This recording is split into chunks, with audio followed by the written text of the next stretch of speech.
Hello everyone, I am Dr. Bharti Dhoke. Today I am talking on HIV in pregnancy. I would like and the whole NOGS team for giving me the chance of this presentation. Human immunodeficiency virus.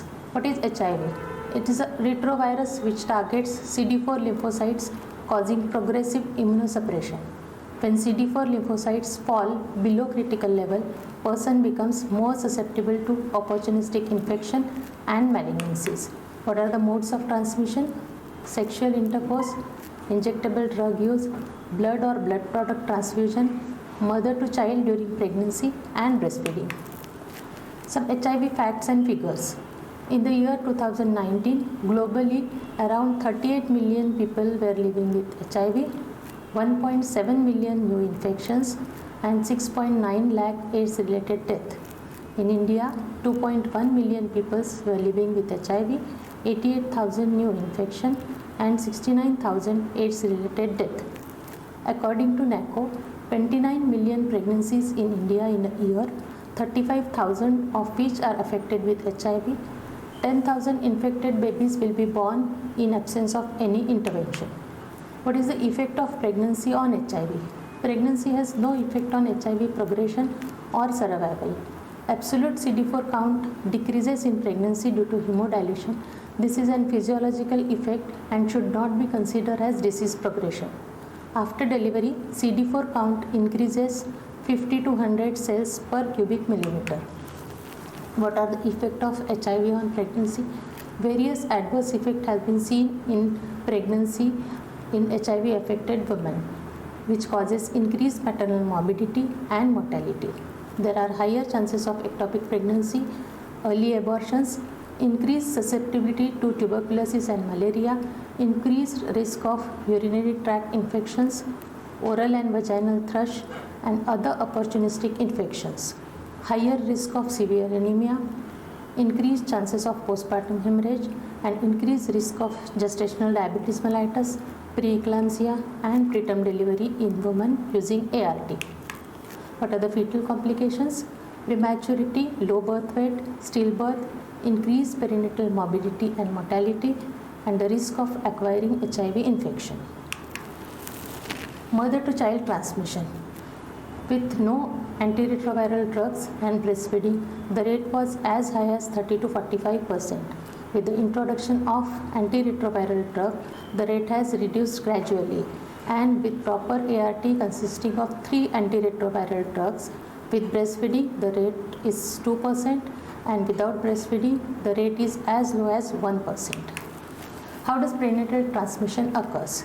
Antepartum across the placenta, intrapartum during delivery due to direct contact with maternal blood and vaginal secretions while passing through the birth canal, ascending infection from vagina or cervix to the fetal membrane and amniotic fluid, maternal fetal microtransfusion during uterine contractions in labor, and absorption in fetal digestive tract. Postpartum transmission occurs through breastfeeding. Factors influencing perinatal transmission: high viral load, low CD4 count, mode of delivery. Vaginal delivery carries increased risk of transmission. Premature rupture of membrane, duration of membrane rupture. More than 4 hours of rupture carries increased risk of transmission. Co-infections with hepatitis C, CMV, and bacterial vaginosis. Presence of other sexually transmitted infections, chorioamnionitis, instrumental delivery, invasive fetal monitoring, fetal prematurity, and breastfeeding. The factors which increases transmission during breastfeeding are duration of breastfeeding, mixed feeding, breast abscess, nipple fissure, mastitis, and oral diseases in infant. Antenatal management. Prevention of the transmission of HIV virus from mother to fetus and the newborn is the main goal of antenatal management.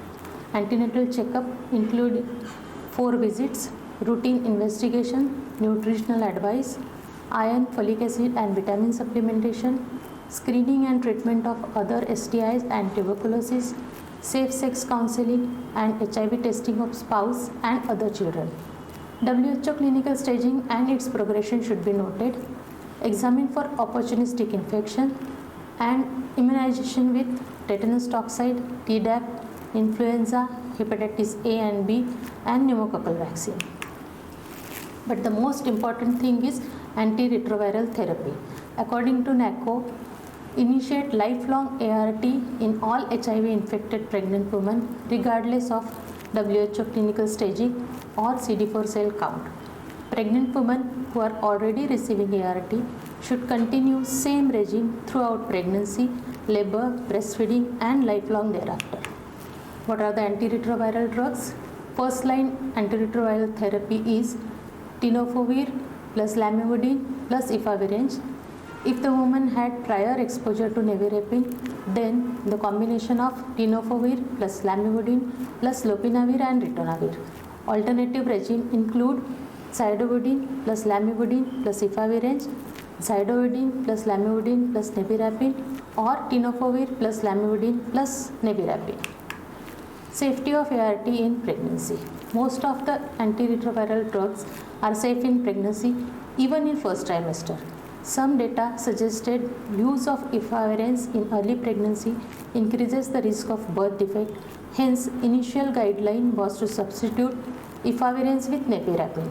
But with more evidence, efavirenz has been found safe and recommended for use in pregnancy in all trimester, including first trimester. Some risk of abnormal fetal bone development after exposure to tenofovir, but benefit of continuing treatment outweighs the risk of toxicity. What are the side effects of antiretroviral drugs? Tenofovir has nephrotoxicity, zidovudine has anemia and neutropenia, lamivudine has very few side effects which consist of hypersensitivity and rarely pancreatitis. Efavirenz has neuropsychiatric symptoms, and lopinavir and ritonavir has gastrointestinal disturbances, glucose intolerance, lipodystrophy and hyperlipidemia. What if the woman is infected with HIV-2?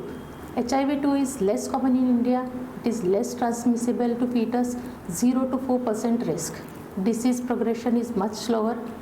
ART for such patient includes combination of zidovudine 300 mg, lamivudine 300 mg and lopinavir and ritonavir. Prophylaxis of infant should be given with zidovudine serum. Monitoring of the patient on ART. WHO clinical staging and its progression should be noted. Weight gain and weight loss should be measured. Weight loss is a sign of disease progression, but weight gain in pregnancy should be kept in mind. Hemoglobin CBC should be measured monthly due to zidovudine's hematological toxicity. LFT, KFT and lipid profiles at first visit and repeat when warranted by signs and symptoms. How to monitor the patient on ART? Measure baseline CD4 cell count at initial visit and at every 6 months thereafter.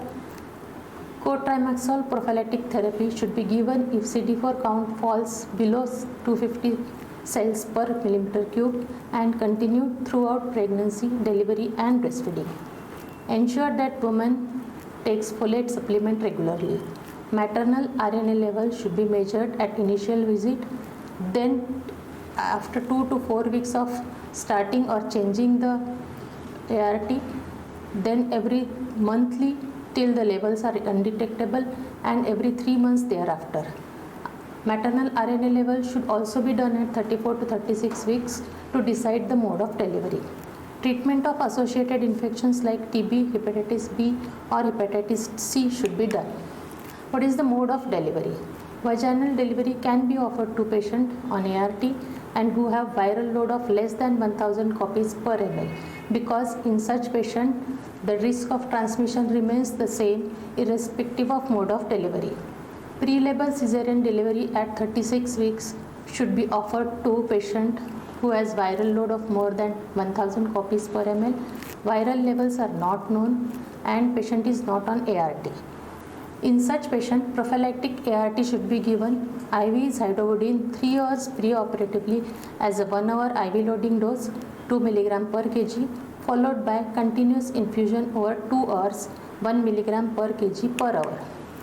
What are the safer delivery techniques? Standard universal safety precautions for HIV should be taken. Partogram for labor monitoring. ARM should be avoided. Minimize vaginal examination and use aseptic techniques. Avoid invasive procedures like fetal blood sampling and fetal scalp electrode. Avoid instrumental delivery. Avoid routine episiotomy. Use outlet forceps instead of ventouse if at all necessary, because ventouse has increased traumatic delivery. Avoid suctioning of newborn. Wipe away blood and liquor from newborn. Universal safety precautions. Wear double gloves, goggles, plastic apron, long gown, mask, cap and overshoes or gumboot. Protection from blood and amniotic fluid splash. Proper disinfection of gloves, gown, mask and cap by immediate immersion in bleaching powder solution. Proper disinfection of floor, labor table and mattresses. Proper disposal of blood and placenta by incineration. Place the shafts and the needle in a special container for disposal. Avoid injuries while handling needles and scalpel. Wash hands and skin surfaces contaminated with blood or body fluid immediately and thoroughly. Upon accidental exposure, wash the wound and exposed site with soap and water. Start PEP within 2 hours of exposure and continue for 28 days. Rapid HIV testing should be done after 3 months and 6 months. Recommended regime for post-exposure prophylaxis is tenofovir plus lamivudine plus efavirenz.